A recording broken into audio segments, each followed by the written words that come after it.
Hello, everyone. Hi. Hi, everybody.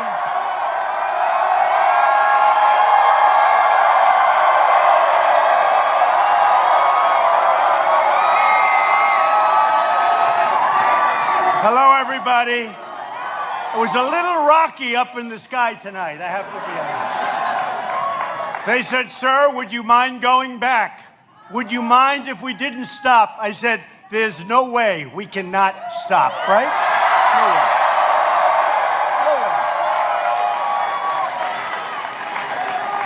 way. No, we're not going to do that. We're not going to do that for a man named Henry McMaster. We're not going to do that. I wouldn't have the courage to call Henry. Henry, I said I was coming, but I'm only kidding. It's raining out real bad, and we're not showing up. I wouldn't do it for you. So thank you very much, everybody. Thank you.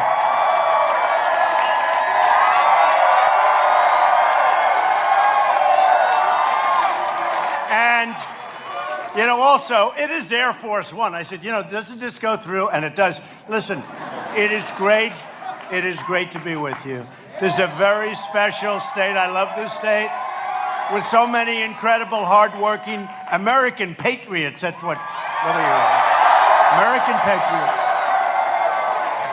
Before we begin, let's all take a moment to send our love to Katie Arrington, who was badly hurt in a terrible car accident, and somebody going the wrong way, and Katie really badly hurt, along with a friend of hers, and somebody else killed, frankly, in the other car. And Katie is a very special person. She was out there right from the beginning.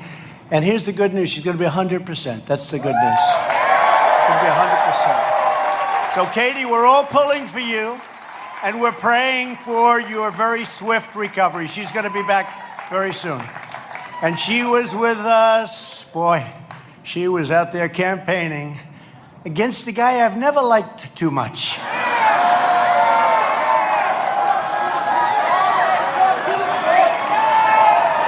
Never liked him too much. I wasn't a big fan. The Tallahassee Trail must be a beautiful place. Unfortunately, he didn't go there.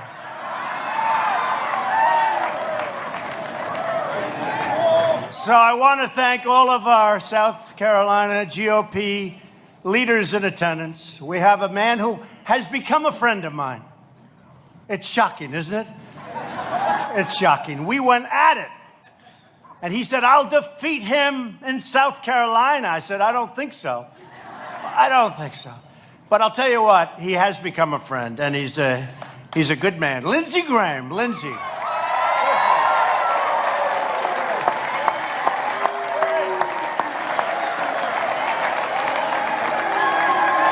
That's pretty good, I think, Lindsey. That's pretty good. No, he's been great. Congressman Joe Wilson and Tom Rice.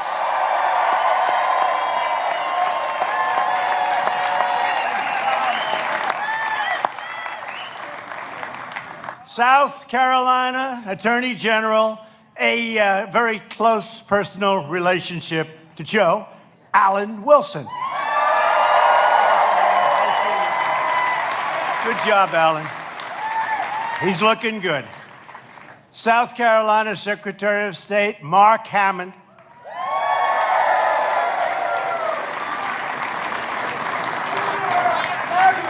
Thank you, Mark. And candidate for Lieutenant Governor, Pamela Evett. Pamela. Thanks, Pamela. And finally, the person we're all here for today, a man who truly was with me from the beginning. There was no doubt about it. He was there right from the beginning. We won the state of South Carolina by a lot, both in the primaries and in the general election. We won, and we had to run the whole East Coast, and we got South Carolina, and we got North Carolina. We love North Carolina. We got Pennsylvania, and we got Florida. We started off that night Donald Trump has won the state of Florida, right? And they go, whoa, whoa, they just lost Florida. And you know what they said? Don't worry about it. North Carolina, they said North Carolina is our firewall. South Carolina, we have no chance, but North Carolina. And so we won South Carolina, thank you very much.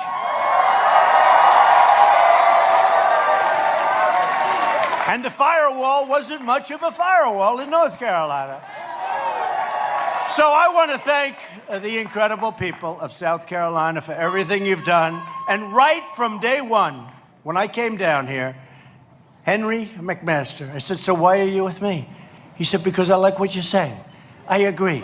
We need strong borders. We're talking about it now, and we have.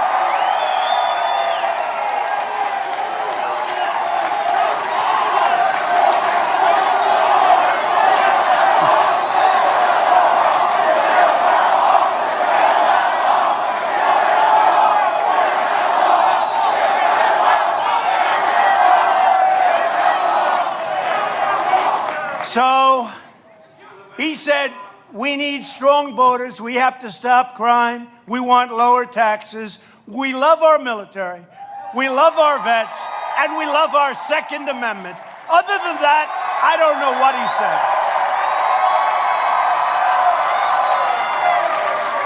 I don't know what else he told me, but you know what? That was enough, right? And he was sort of this, like, handsome guy with a wonderful wife. Peggy. Where's Peggy? Peggy. So Henry was for me from the beginning. There was nobody else. It wasn't like I supported Trump. You know, some of these guys. I supported Donald Trump very early. Yeah, after 7 other people. After the defeat of 9 people, they were with me. And they never let you forget it. But Henry was there at the beginning. He's a fighter. He's tough. He's strong. And he's a gentleman. He's a gentleman. The thing with Henry, because I really got to know him, I tell you what, he was up early in the morning. He left late at night. I said, you really are a fighter. The beautiful thing with Henry is you don't even know it. He does it in a very elegant manner. But he is a fighter. He's been here with us, and Henry, I'd like to ask you just to come on up. This has been an interesting voyage over here. I have never taken a longer, it's true. I have never taken a longer trip ever to South Carolina. Come here. Come here, Henry, my man. Say a few words. Thank you, Mr. President. South Carolina loves Donald Trump. Y'all, we were at the airport waiting, and we were watching these forces of nature, and there was the lightning, and there was the thunder, and the storm, and the rain, and then it cleared, and Air Force One landed, and the real force of nature got off the plane and stepped into South Carolina. Donald Trump has kept every promise that he's made. We love him. We for him. He's going to make America great again. We're going to help him do it. We're going to do it right here in South Carolina. Thank you so much.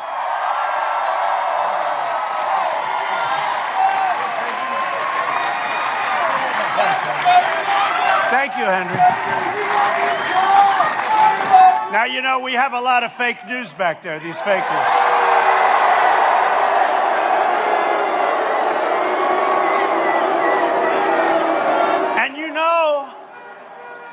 That if a horrible thing happened and we weren't lucky enough to have Henry win, you know they won't talk about that. They will say Donald Trump suffered a major, major defeat in the great state of South Carolina. It was a humiliating defeat for Donald Trump. So please get your asses out tomorrow and vote.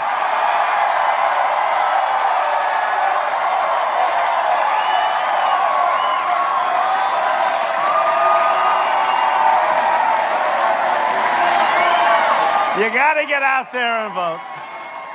And honestly, not for that reason. You want to get out. He's a great man. He's a wonderful person. He loves the people. of South Carolina. He loves the people of our country. You got a good man, or I wouldn't be here. Believe me, I wouldn't be here. You know, the last time I endorsed somebody, as you know, was Katie. And I was in Singapore. There's like this massive difference in time. Who knows? I said, let me ask you, we have a situation that's very interesting. I'm turning on the television and I see the race. And I say, what time is it right now in South Carolina? They said, sir, it's almost 4 o'clock. I said, oh, I've got to endorse Katie. I said, how many hours are left? They said, like 3.5. I say, maybe I shouldn't do it because I won't have enough. And what happened, I did. I said, I don't care. I can't stand that guy. I don't care. I don't care. And I like her. She was another one right from the beginning. She didn't talk about other people, right? So I said, I don't care. So we had like 3 hours, 3.5 hours left, something. I'm just lifting off from Singapore, far away. It was a 22-hour flight. You think that's fun? That's not even fun in Air Force One, okay? 20. When are we landing? Sir, we're almost there. 7 more hours. Oh, good. When they tell you you're almost there, you only have 7 hours left. And by the way, we had a great success. North Korea. Chairman Kim. Great, great success.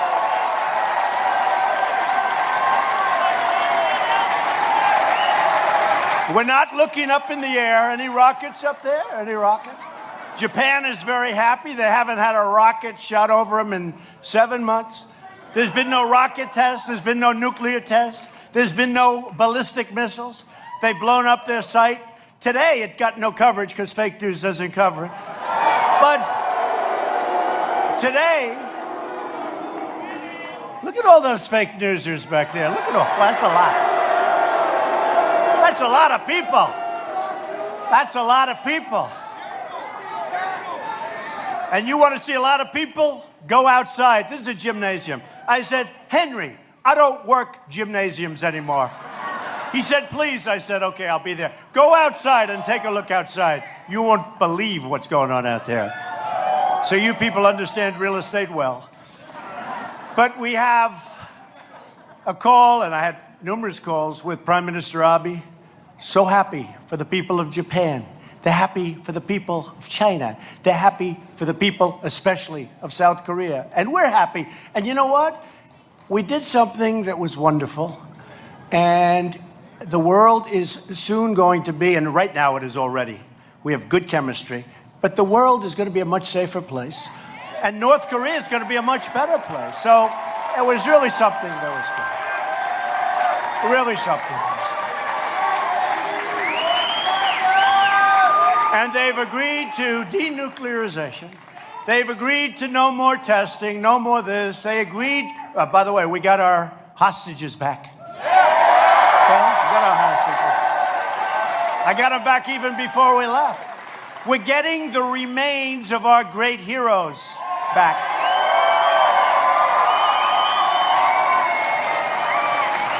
And when I first made the announcement that we're getting together, this was 5-6 months ago, it was in the Oval Office, I'll never forget it.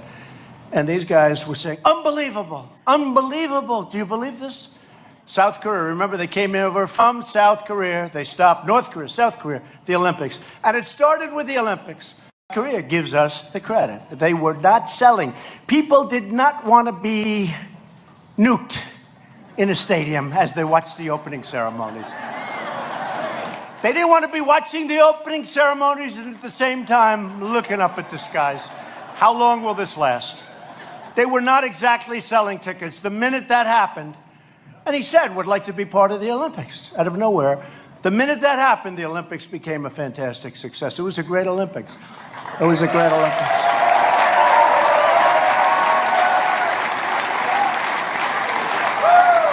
And we now have a good chemistry. We have a good chemistry, and I think it's going to work out. And it's a period of time. It takes a while. It takes a long time. Not easy. Not easy. They've been doing this for many, many decades. And not that easy, but they took down signs, anti-United States signs all over North Korea. They're down. They took them down. Anti-U.S. signs. Like I put up anti media signs all over the place.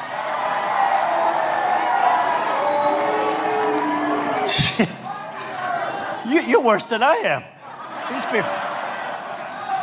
No, we just want honesty. We want a little fairness. We want a little fairness, right? We don't get very much of it. But, you know, it's sort of interesting. So we make the deal. And we signed a piece of paper. And it was a beautiful piece of paper. It said, we will denuke, we will this, we will that, we will get the remains back, we will do all of these things. A lot of things. We will not test. We will abandon they have an engine site these are not engines like for your car. These are engines for ballistic missiles. They're going to rip that down. So point after point but it starts off, first sentence, we will denuclearize North Korea. Okay. So you know what the fake news said? Donald Trump has suffered a humiliating defeat because I agreed to meet. I said, I agreed to meet. In other words, because I agreed to meet. They couldn't think of anything else. So, and I will say this, at the beginning, they couldn't believe it was happening. 2 days later, they were saying, Hillary Clinton could have done that. I don't think so.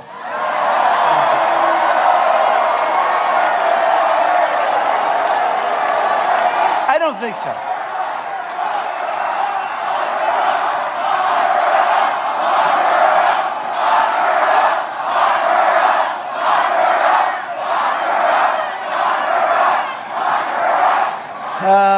Boy, did you ever see anybody so protected in your life? Did you ever see that? Point after point after point, and I did nothing, and it just never ends.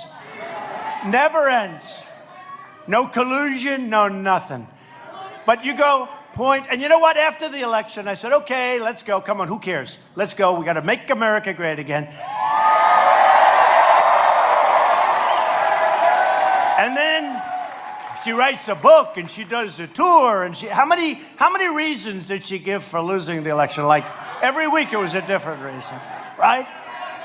She blamed everybody for losing the election except for one person, herself. And you know the funny thing is, so look, Lindsay was just telling me every other Republican, would have been very tough. They would have lost. I won. I won when I won South Carolina, but to win all up and down the East Coast, to win Wisconsin, which hasn't been won in many years, like 1972, I think. That's a long time. To win Michigan, which hasn't been won in a long time. And they say she was a bad candidate. I mean, honestly, she was a tough candidate. She wasn't a bad candidate. But they refused to say that I was a good candidate. They refused. It's very interesting. I just took this out. Sometimes you have to toot your own horn because nobody else is going to do it. Certainly they're not going to do it. No, certainly they're not.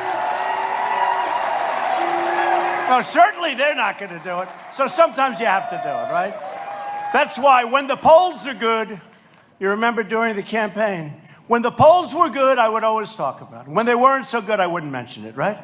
I didn't talk polls, but they were good. For a lot of time, they were good. And by the way, Georgetown Steel just opened their plant yesterday. They're spending a lot of money after many years of being closed. Georgetown Steel in South Carolina. So here's a story that just came out. David Lynch, the great filmmaker. David Lynch, he puts down headline, Trump could go down. This is a Hollywood guy. The reason I do this is, you don't hear this. And plenty of them voted for me. Plenty of them voted for me. David Lynch could go down as one of the greatest presidents in history. Of course, there goes his career, right, in Hollywood. Veteran filmmaker David Lynch believes President Donald Trump could be remembered as one of the greatest presidents in American history because of the way he has shaken up the political establishment and because of what I've done. However, he now appears to believe, because he was a Democrat or is a Democrat or something, he actually voted for Obama. And here it says he voted for Bernie Sanders, okay? But it says, however, he now appears to believe that Trump may have been the right choice after all.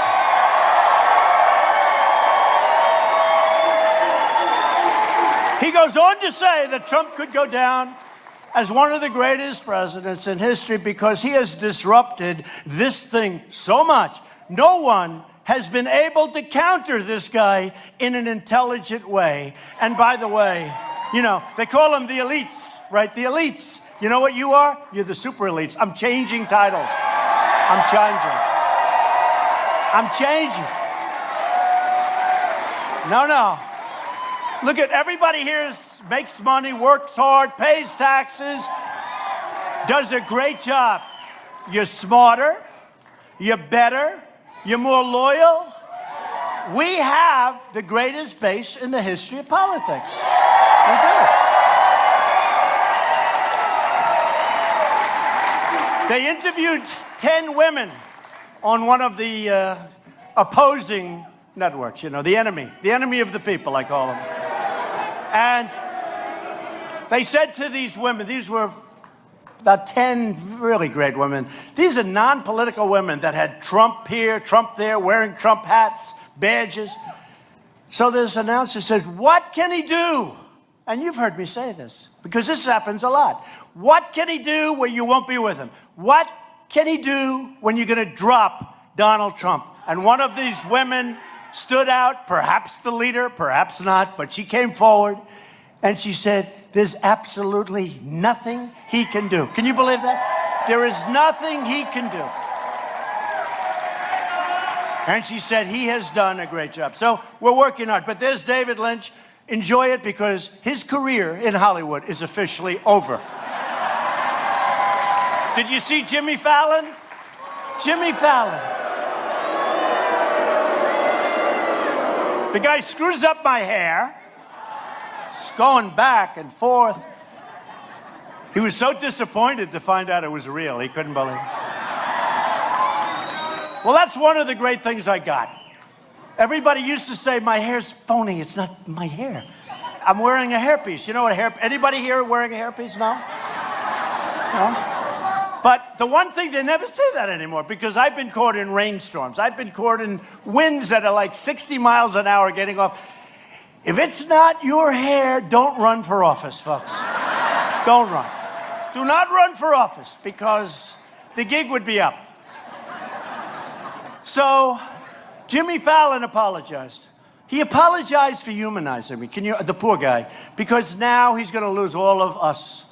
You know, now he's going to lose all of us. If somebody would open a talk show at night, because the guy on CBS is what a lowlife. What a lowlife. I mean, honestly, are these people funny? And I can laugh at myself. Frankly, if I couldn't, I'd be in big trouble. But there's no talent. They're not like talented people. Johnny Carson was talented. Some of these guys, no, seriously. I mean, this guy on CBS has no talent. Jimmy Kimmel would meet me before the election. I'm telling you, true story. I don't even think you'd deny it. No talent. But I'd go to a studio to do a shot, you know, to do a thing. He would stand outside on the sidewalk waiting for me. Oh, here he comes, Donald Trump. Oh, he opens my door. I said, does he do this to everybody, to his people? He does it for nobody. Now, who knows? Maybe that was just, but he's waiting for me. 2 or 3 times I did a show before this whole, now I wouldn't do a show, that guy's terrible. But I do a show, and he's standing out on Hollywood, whatever, Boulevard, and he's standing there, opening up the door, like going crazy. Oh, hello. I wasn't president. I was like a guy, right? A guy with potential, right? With potential.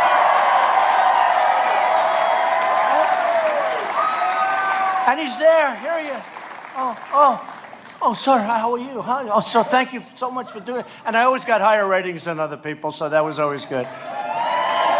But Jimmy Fallon calls me up, and he's like a nice guy. He's lost. He looks like a lost soul, right? He gets out there, hey, hi, oh. But you know what? He's a nice guy. I agreed to do a show, and because I guess I was running at that time, I think I was running, he got tremendous ratings on that show. Killed everybody, right? He should be thankful. He shouldn't be upset and angry. when you apologize because you got somebody else that didn't go on the other shows, you know? So I go on the show, I agree, do whatever you want with my hair. Go ahead, let's go. And he did, and that was it. You walk off, like, what is it, a year and a half, 2 years later, he's now apologizing because he humanized me. And he really hurt himself. So I said, Jimmy, you called me up after the show, and you said, thank you for the incredible, you called them monster ratings. They were very big ratings. I said, thank you, Jimmy, that's very nice. I said, don't hurt yourself by apologizing. So I said to him today on social media, I said, Jimmy, be a man, just relax, just relax. It's incredible. But if somebody, instead of these guys, CBS, NBC, I made a fortune for NBC on The Apprentice. They treat me horribly. I think they're worse, actually, than CNN. I think NBC... And they wanted to renew my contract. They wanted to renew my contract, and they were doing everything. They had the top man at Comcast came up to see me in my office with a whole group of people. Please, please renew your contract for The Apprentice. I said, that's what I knew I was going to run, because I turned it down. You know, it's a primetime show, doing well, 14 seasons, did great. Hey, Arnold Schwarzenegger, big movie star, took my place. It bombed in about 2 shows. It was over. It actually bombed in 1 show. It was so bad, they didn't believe it, so they let it go a little bit longer. So, and the one who knew it was my wife. My wife. She said, you know,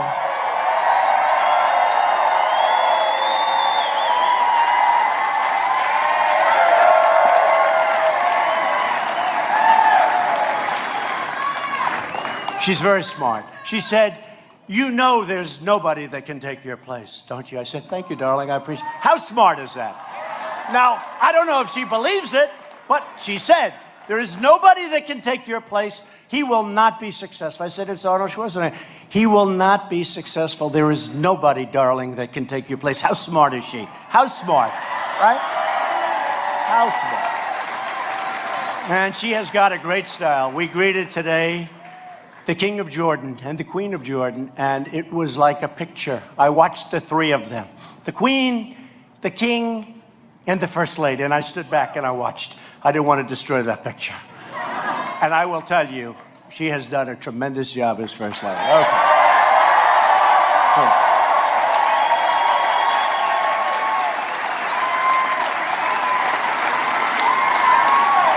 And you know, she had an operation a few weeks ago. Kidney operation, and she's going to be great. She's fine. But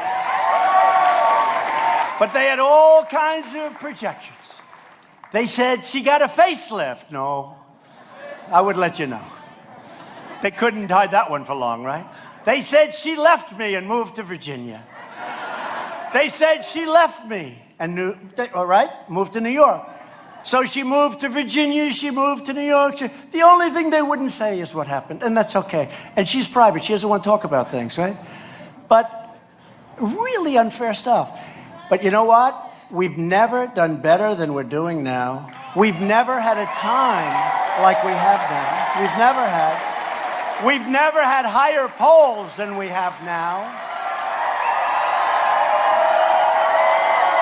Even Gallup, who treats me horribly.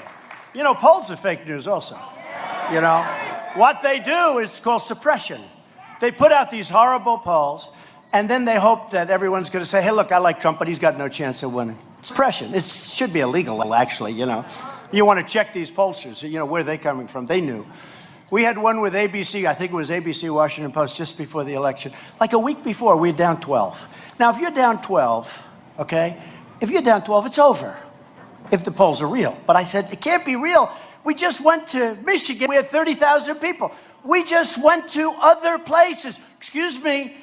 We places like that we have it a little bit closer. But it really has been an incredible journey for all of us. We are the super elite. We are the super elite. It is true. We are. And we're going to call ourselves that. I said the other day, because as you saw my last speech, it's in Minnesota, great place, unbelievable crowd.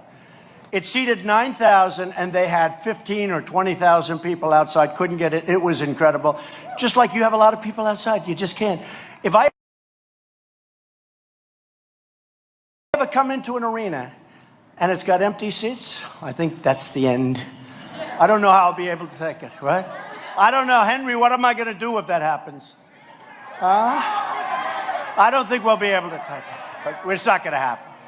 Because remember what I said, we're going to start winning again. We're winning. We're winning now. Like we haven't won before. Like we have not won before. We're winning with our military. Our military is now being built up like you wouldn't believe. We're winning with our military. We're winning on trade. We're winning on trade. We're defending our borders. Because if you don't have borders, you don't have a country. You don't have a country.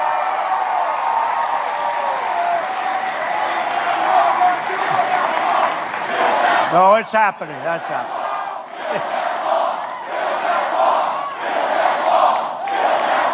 Well, it's happening. It's not build that wall anymore. It's continue building that wall. Because we're building it. We're building it. We're fixing it.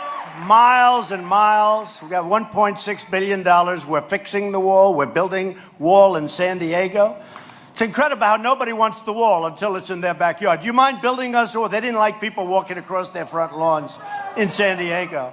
So we're building the wall. We're fixing the wall. We're spending a lot of money, and we're going for more, and we'll get it done.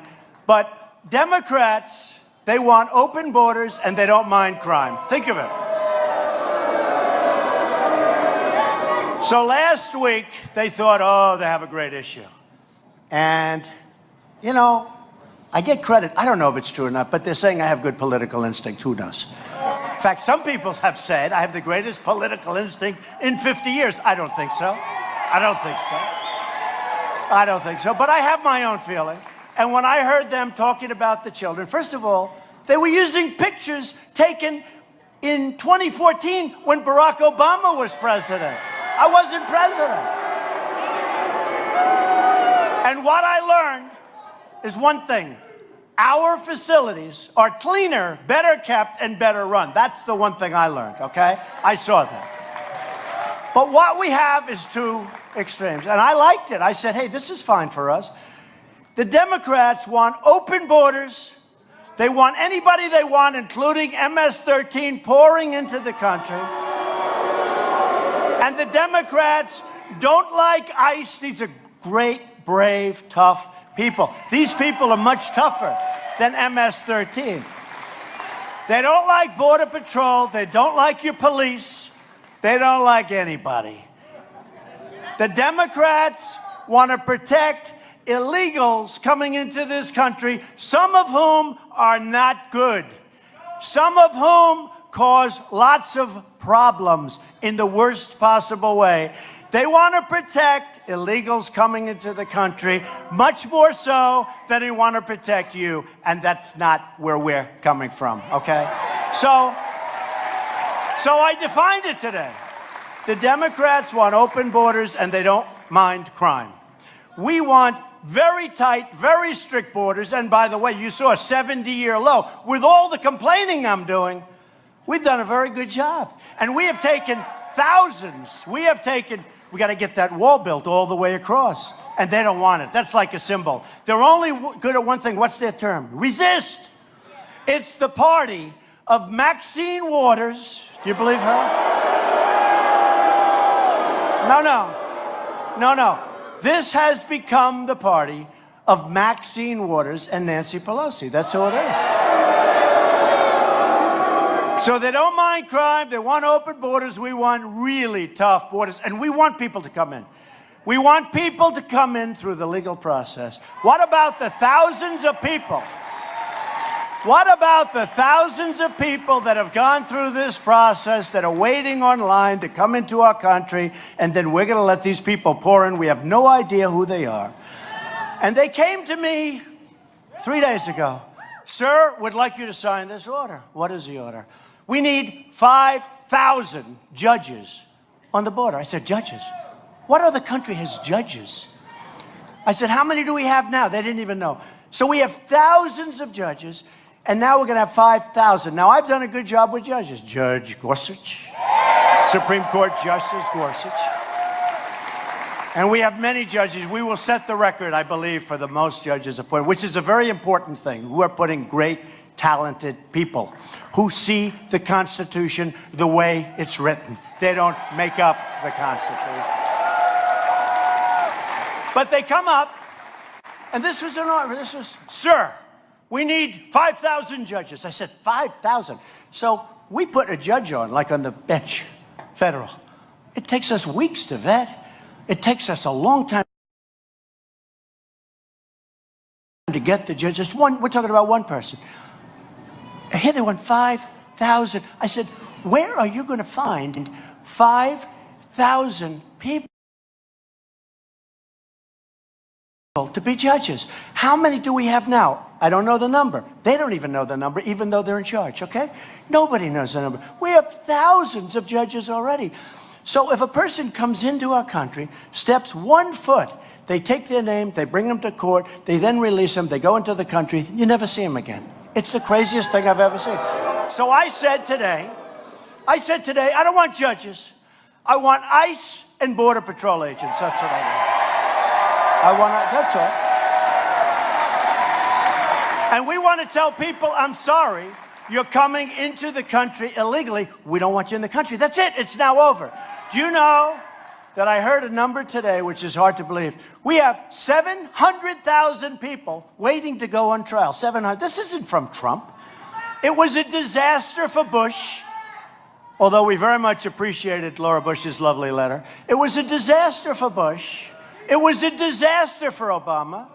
In fact, the head of his homeland was on over the weekend, and he was very honest about it. He said it was a tough thing. It was a tough time for them. But we're going to straighten it out. Hey, look, I got a bad hand. I got the job, and trade deals were bad. How bad were trade deals? Trade deals were bad. North Korea, they thought they were going to war. You go to war with North Korea, you're going to lose anywhere from 30 to 50 million people. Seoul is a city with 28 million people. 28 million people.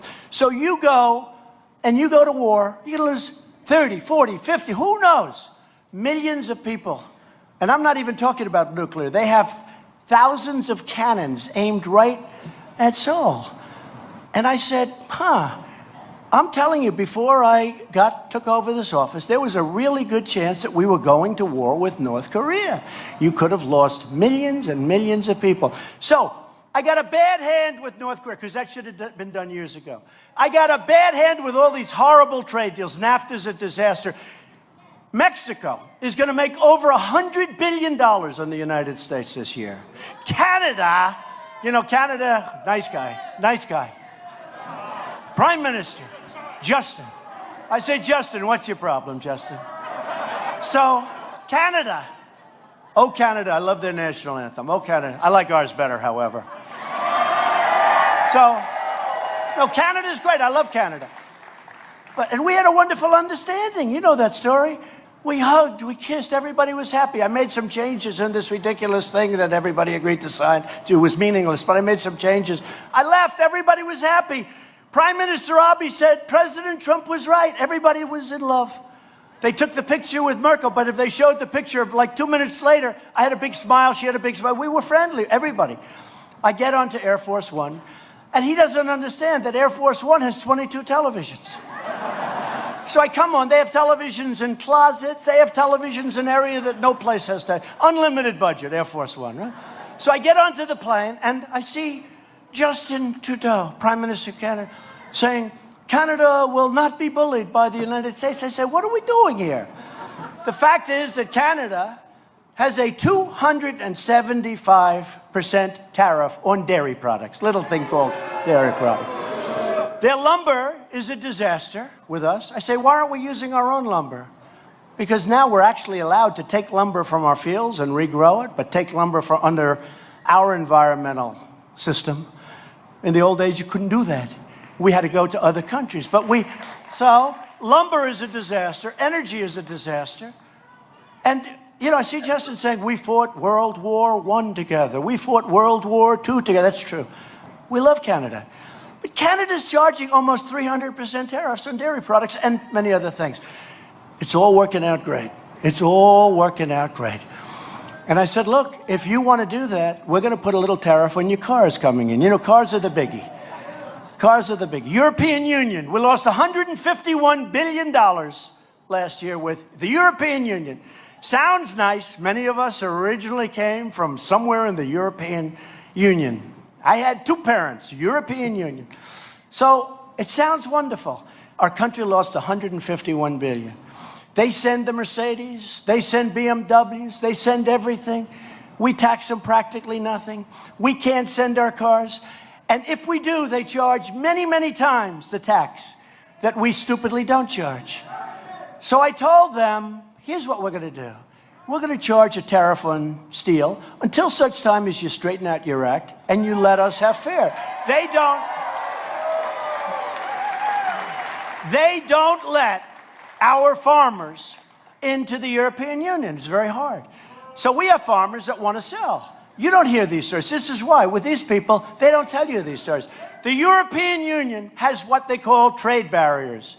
The European Union doesn't allow our farmers to go and trade. It's very hard for them to go trade. And if they do, it's very expensive. Same like Canada. Essentially, when you're paying a 275% tax, and now I'm understanding it's higher, but at 275, that's essentially a trade barrier. You can't trade. How can we trade? We can't pay that kind of a tax. So I want the barriers taken down. I want our farmers to be able to trade. I want to be able to sell cars in there just like they sell cars in here. And it's all going to work out. It's all going to work out. Remember this. Remember this. It's all going to work out. Because we're the piggy bank that they like to take from. Whether it's military protection. You look at NATO. NATO, we're spending 90% of NATO.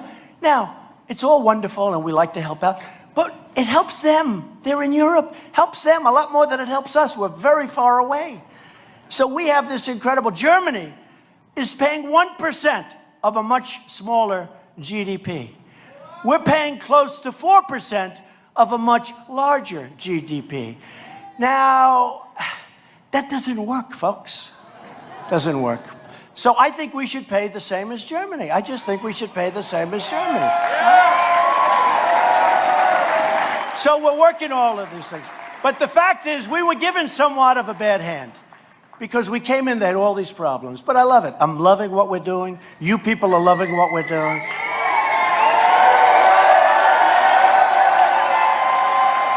We have the great Peter Navarro. I'll tell you one thing, Peter Navarro does like tariffs. He probably likes them more than I do. There's Peter Navarro right there. Raise your hand, Peter. So they're all calling. They all want to make deals. Before I did this, they weren't calling the Obama administration, but the Obama administration, and in all fairness, the Bush administration, didn't care. It wasn't their thing. Last year on trade, our country lost $817 billion with a B. Billion dollars. 817.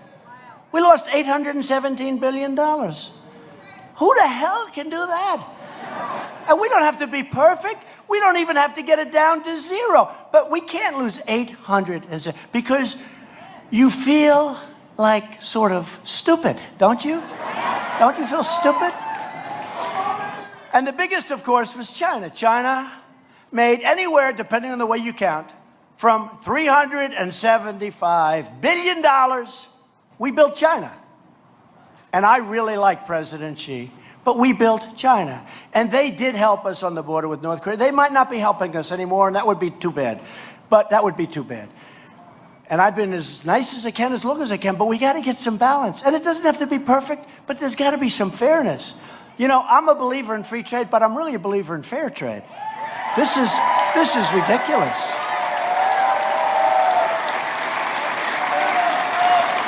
And I said to a man in China, how did it get so bad?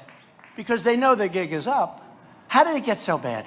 And remember this, you know, we picked up, since I got elected, we picked up tremendous worth. We picked up anywhere from 9 to 7 to 7 to 9 trillion dollars we're almost twice the size of China's economy. Nobody knows that. Nobody knows that. Nobody knows.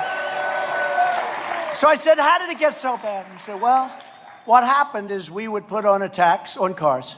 You know, in China, if you sell a car into China from the United States, they charge you a 25% tax. If China sells a car into the United States, we charge them 2.5%. So it's 2.5% versus 25%. Somehow, I'm looking at this rich guy right over here, that doesn't work too well. Do you agree? That's not a big worker, right? I'll bet you're a very successful guy. I can see it. I can see the eyes, you know. Big success. But that doesn't work too well, sir, does it? And we have many, many cases like that. We have many cases like that. So we're going to straighten it out. And they all want to negotiate. Because they have to negotiate. I mean, honestly, they have to negotiate. It has to happen. It's not like, that's not a threat.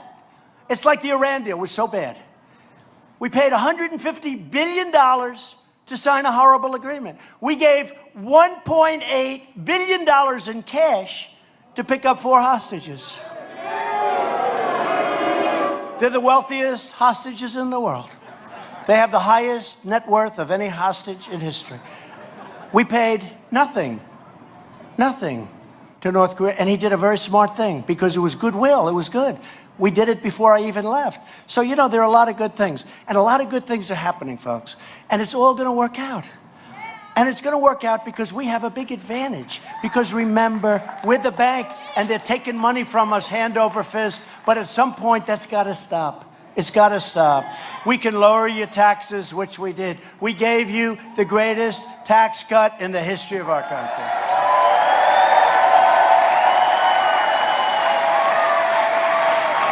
All right?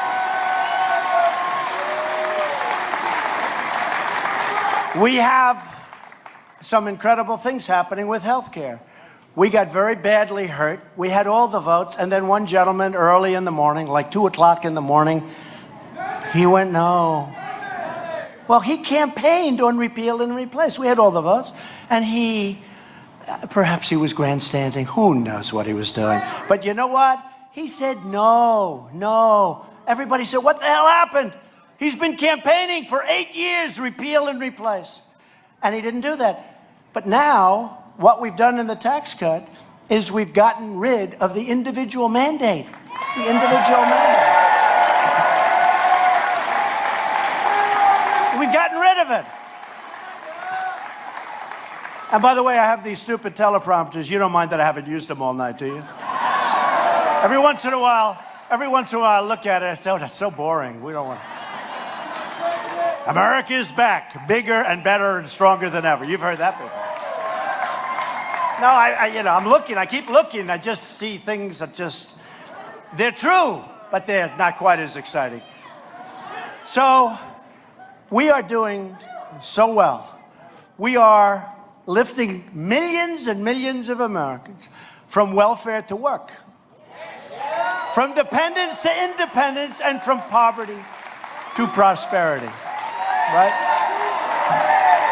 We're putting new American steel into the spine of our country and breathing new hope into our beautiful communities. True.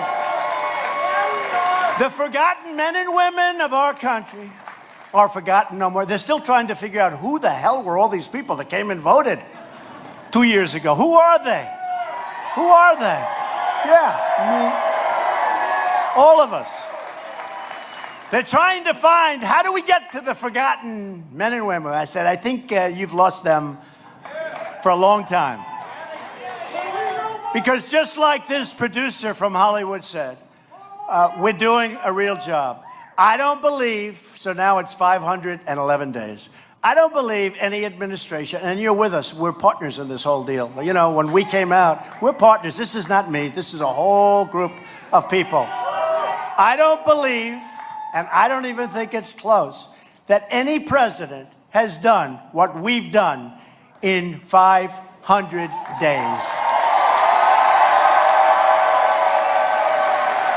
Not only the judges, not only the biggest tax cuts, not only Anwar in Alaska. You know all about Anwar, one of the great drilling sites in the world, that nobody could get oil and gas. that nobody could get approved. Ronald Reagan couldn't get it. Nobody could. I didn't even want it until I heard everybody else wanted it, and I said, it's like a freebie. That's part of our tax cuts. Tax cut and reform, right? We want cut. Please give me the word cut, right? You've heard that story. I want the word cut. So we've cut regulations more than any president in history, whether it's 4 years, 8 years, 16 years. And we have more cutting to do. And by the way, we want regulation. We want crystal clean water. We want beautiful, clean air. We want it more than anybody. And our air and our water now is better than it ever has been. And we're going to keep it that way. It's important. It's very important.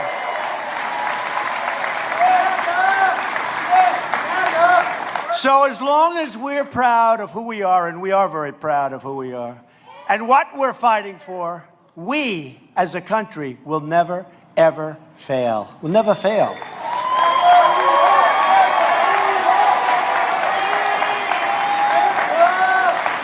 We have 3.4 million new jobs since Election Day. If I would have said during the campaign that I was going to create 3.4 million new jobs, that countries, and you have no idea what we're going through, countries are trying to hold back their companies that used to be our companies from leaving and moving back to the United States. We have companies, Chrysler, so many companies coming back into the United States. They want to be where the action is, not only because of the tax cuts, but for a lot of other reasons, including, frankly, those regulation cuts. But we have more jobs. We have higher stats. The manufacturers of the United States voted.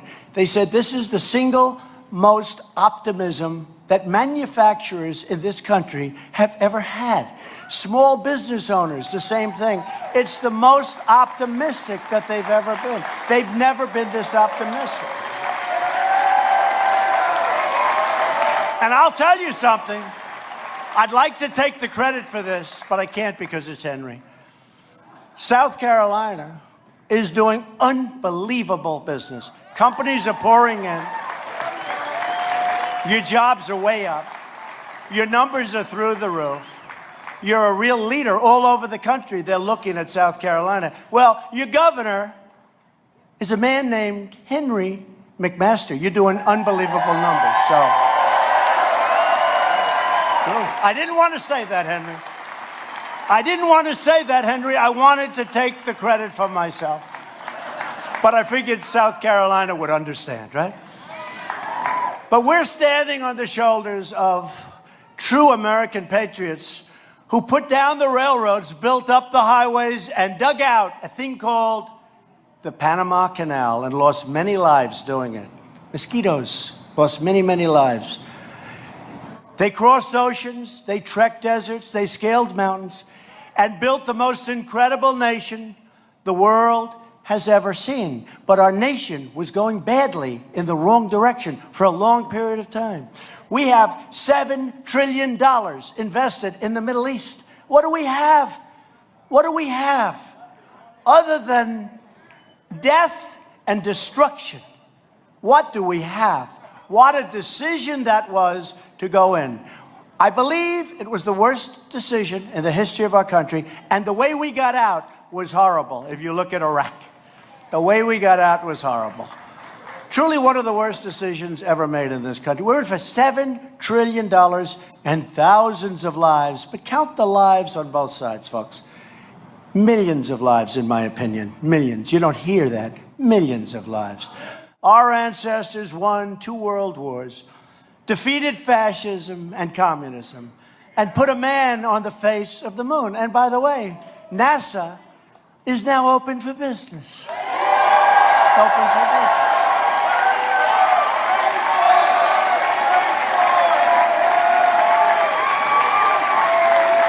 And I put a great man, a wonderful human being, and a great leader, just a friend, Mike Pence, Vice President, in charge. And I had a meeting with Mike and a lot of the people running NASA. And I said, listen, you got rich guys, for whatever reason, they love rockets. We don't have to put up so much money. Let them put up the money and build. And you got all these guys sending rockets all over the place. We'll get the credit. I said, lease them the land, charge them a lot, but let's do it that way. That's a lot better. We're like a landlord. So we're also doing our thing. But we do. You have all these rich guys. I don't know what it is. They love rockets. I said, this is great, because, you know, you can't send rockets up like down the street, right? You can't take the local plot, the local Walmart, the local store, and send a rocket. So we have these incredible big sites that are meant exactly for this, with the gantries, with all of this infrastructure. Much of it hasn't been used in a long time. And we're back in business. But I said to them, and I think the business people, let the rich guys pay for it. We got the site, we got the real estate. Let them put their rockets up. You saw Elon the other day. He put a rocket. I never saw anything like it. You know, I've been watching rockets go up my whole life. Okay, after a while, it's like... But what I thought was incredible was when the engines came back down. Did you see that? The engines. They came back down. Now, there are only two. The third one's missing someplace, but that's okay. No, but I thought that was incredible. But you have all these rich guys. They're worth billions of dollars. They want to spend money on rocketry. I think it's great. And I told my people, let them do it. Because if they reach the moon with their money, we're going to take all the credit, okay? We're going to forget about that. Nobody's going to remember their name, but they're going to remember our names. So let them do it. Let them do it. But to keep this momentum going, we need more Republicans in Washington. And we need Governor Henry McMaster as a continuation in South Carolina. It's very important. Come here, Henry. Because with your help, we're going to continue to win. Do you remember in the campaign? Henry, you remember? I'd come to South Carolina. I'd say, we're going to win so much. You people are going to get so tired of winning. You're going to say, Governor McMaster, please, we can't stand winning anymore. Governor McMaster, go to Washington. Talk to the president. We can't win anymore. We're going to win. Remember, I said we're going to win at trade. We're going to win in space. By the way, Henry, Army, Navy, Air Force, Marines, Coast Guard, Air Force, right? Air Force, and what are we going to do? Space Force. People love them. You know, it's going to be, we talk about rockets going up, but Henry, defense is now largely based with the satellites and everything else in space. And the problem is, when you have the Air Force, I don't think they're going to really sort of, you know, they want those planes flying, they want their, but I don't think they're going to be focusing on space maybe like they should. So we're going to create a Space Force, and it's going to be great. And we need that militarily and in many other ways, but we do need it militarily also. So this week, it is so important to go out and vote for country, vote for family, vote for values, as man values, vote for victory, and vote for Henry. He is a great, great gentleman. He's a great gentleman.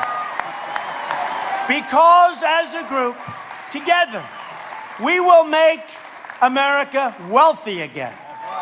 We will make America strong again. We will make America safe again, Henry. And we will make America great again. Thank you, South Carolina. Thank you. Thank you.